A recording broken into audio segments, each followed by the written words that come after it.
Hi everyone, welcome to episode 3 of Startup Playbook TV. I'm your host Rohit Bhargava, and today I'll be chatting to Harry from DelishMealz. Today we'll be talking about how to enter a competitive market, deciding what to spend your time on, and how to attract funding and partnerships.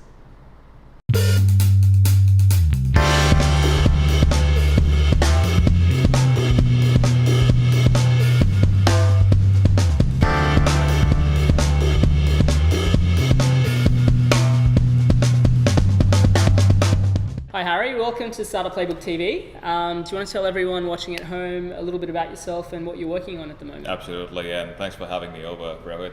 I'm the founder of DelishMealz. We're an early stage food tech startup, and we're hoping to make weeknight dinners an absolute breeze for the young millennial population.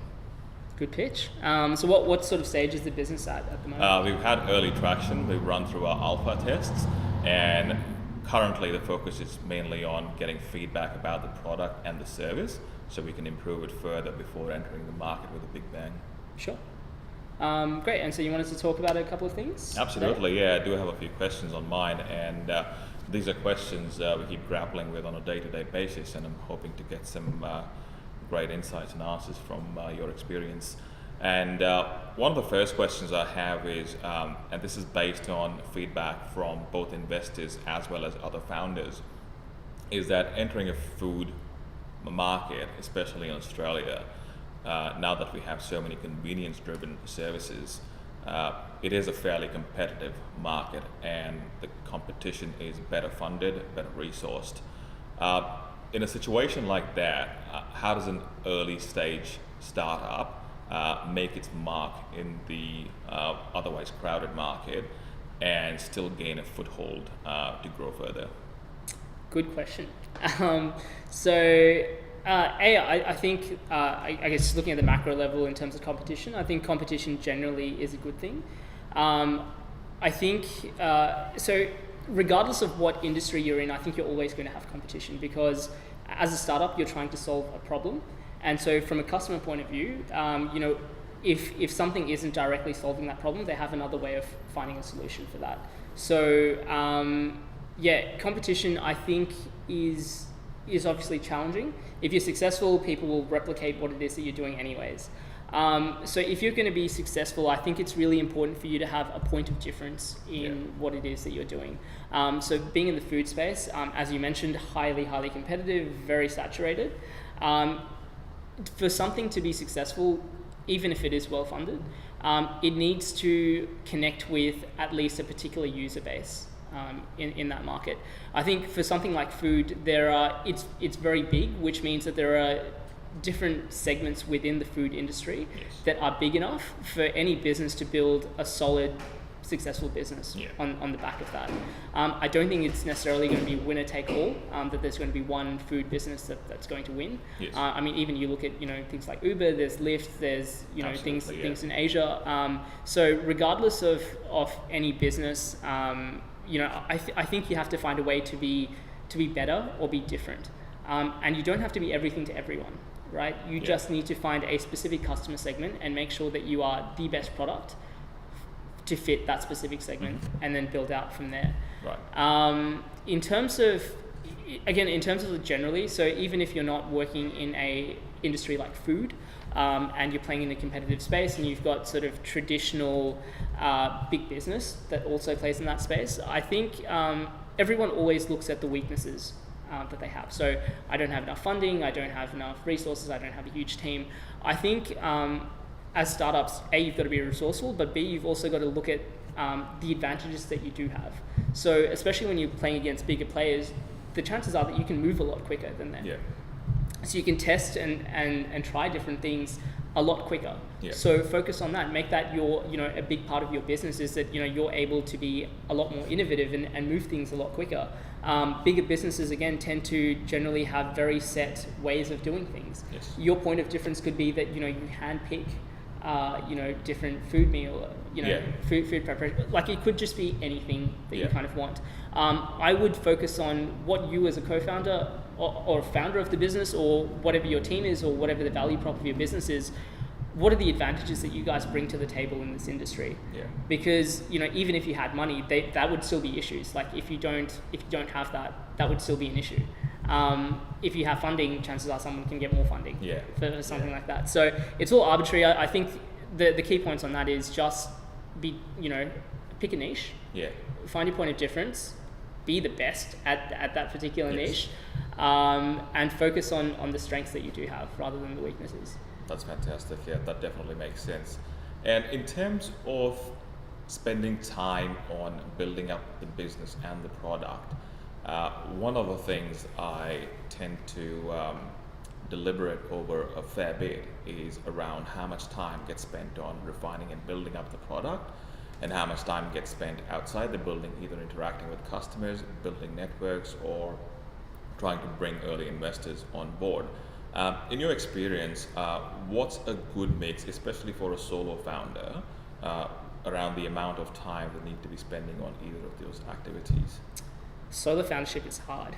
Right. First of all, I love. So being a solo founder is hard because there are a lot of challenges, and having co-founders on just means that there are more people to spread that. I think that there are particular businesses or particular structures where it makes sense for you to be a solo founder. Like what I'm doing at the moment in terms of Playbook Studios, that's me essentially driving that because I know that that's kind of the structure that's going to work for me. And just being more self-aware about myself and how I kind of operate. But in terms of what you devote time to,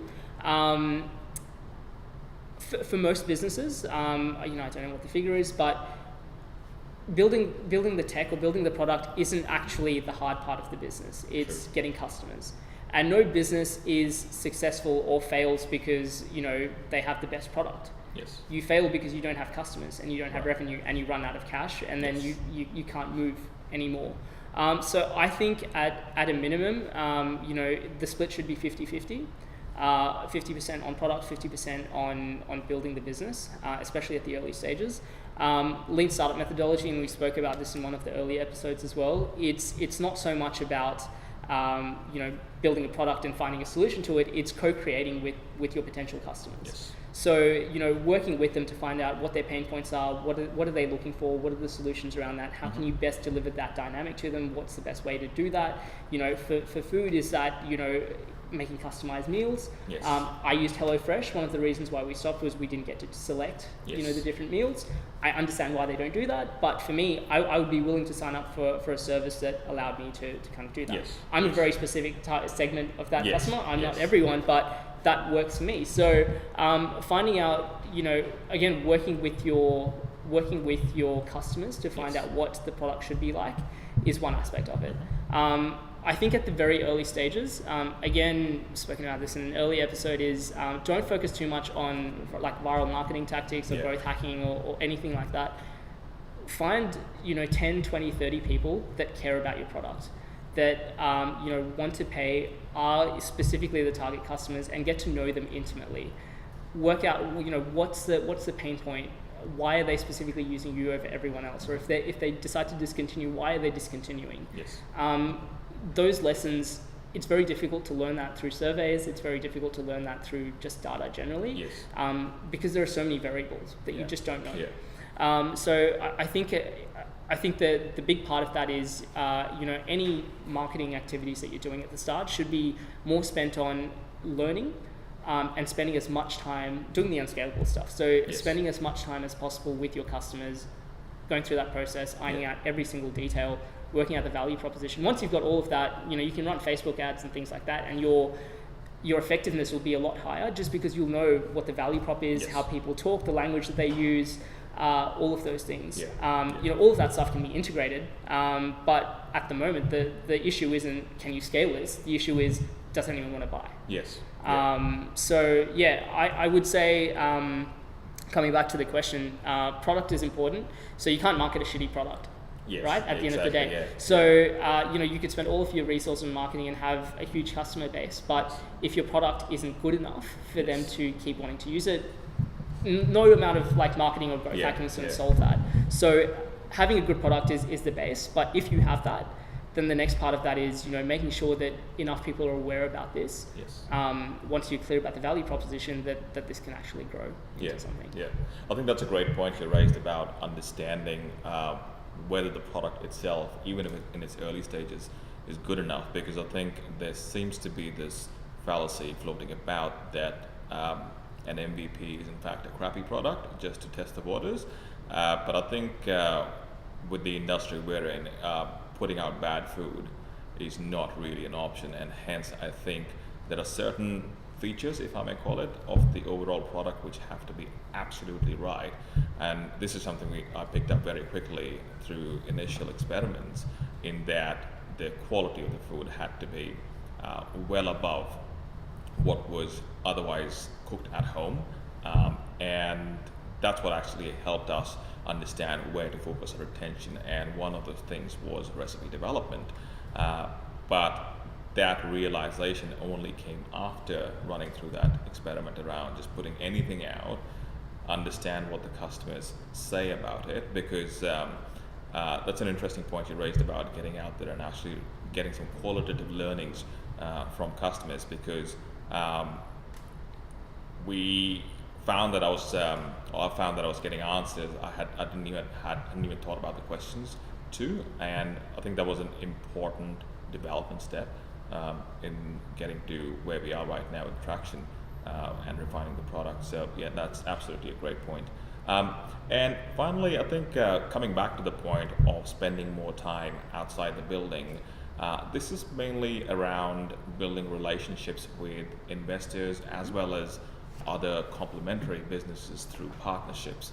At what point do you think an early stage startup becomes worthwhile for such individuals or businesses to pay attention to and start forming those relationships? And to further refine the question, is it one of those things where we prove a small market before starting to engage these people, or is it one of those things that we start doing as early as possible without the expectation, I guess, that something immediate would actually materialize from it? Keen to get your thoughts on that as well. On just fundraising, and is it more from fundraising as well as partnerships, in terms of building relationships? Sure. So I guess they let's look at them separately. So funding, for example, again, a lot of the investors that I've interviewed from the podcast have said it's never too early to start building those relationships. I think most investors are willing to at least meet with startup founders just to know what you're working on, what stage you're at. Most investors, so again, it's from any investment point of view, they're just trying to minimize their risk as much as possible, right? So they're not going to take one meeting with you and think that it's a fantastic idea and give you money.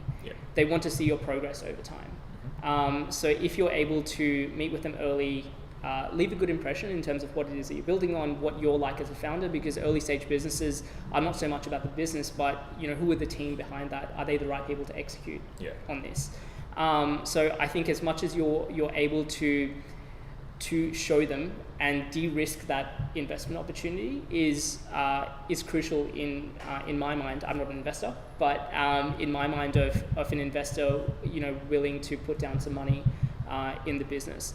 I think in a saturated market like food, again, everything's different. So as you mentioned, one of the things that you learned, an MVP for you is very different to what it would be for a SaaS product, for example. There's no one size fits all for anything. So it's very industry specific. It's very, in terms of the amount of traction that you'll need, in terms of the amount of money that you will need, in terms of all of those things. It's very much about the market that you're playing in, the opportunity that's there, who else is in that market, all of those things. So I would look at, again, what is that you're providing to other people from an investment point of view.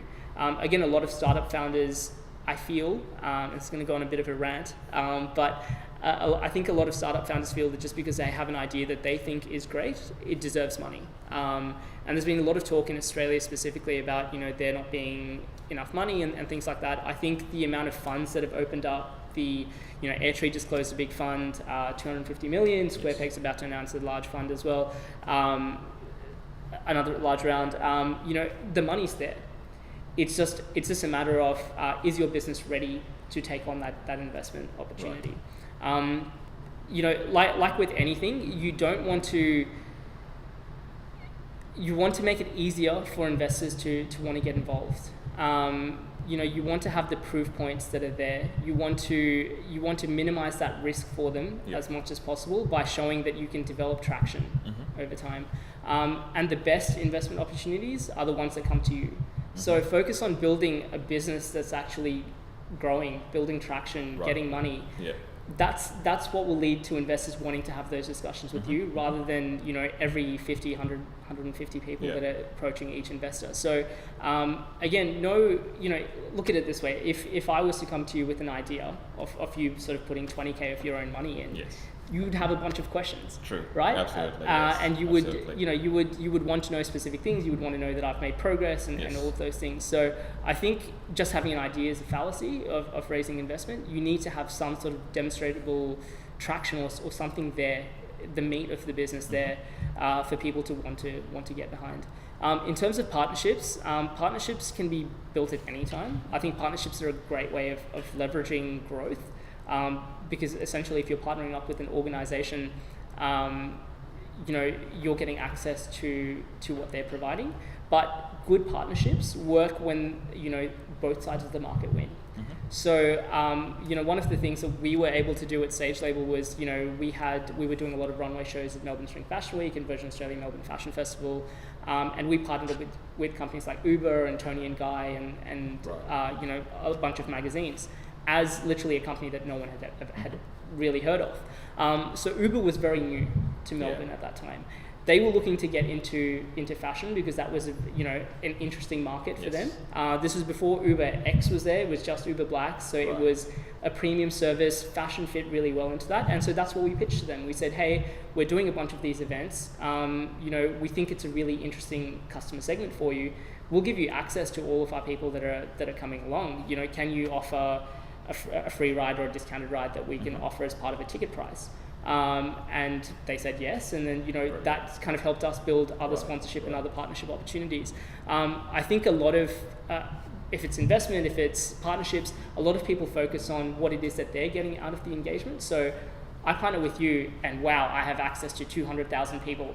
But no one's just going to give you access for nothing, right?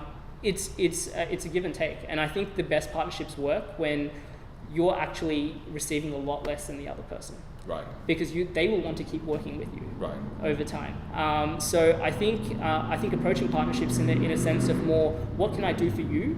How can my business help your business? How can we kind of attract a different customer segment for you, or how can we help you with your brand positioning, or how can we kind of leverage on some of the things that you're already doing? How can we make things easier for you?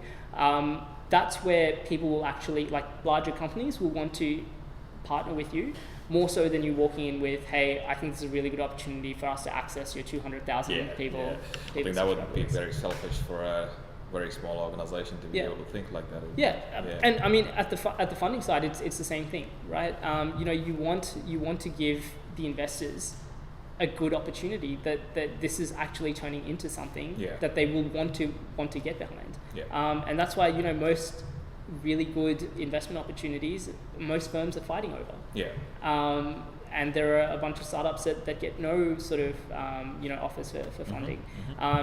It's about what's the opportunity that you're providing, what is it on the other side, how can the other person win, that makes either a partnership or an investment opportunity work. That makes sense. Awesome. So Harry, for anyone who wants to find out more, get in touch, subscribe to your service, what's the best way for them to do that? Jump on to DelishMealz.com or write to me on feedme@DelishMealz.com. That's meals with a Z, because we are going after the millennial population after all, so we have to put a twist on it. Perfect, love it. So check out DelishMealz. If you enjoyed the episode, don't forget to like, share, and subscribe. And if you want to be featured in a future episode, send me an email at rohit@startupplaybook.co. Thanks for coming in. Thank you so much, Rohit. Thank you. Cheers. Good luck. Thank you so much.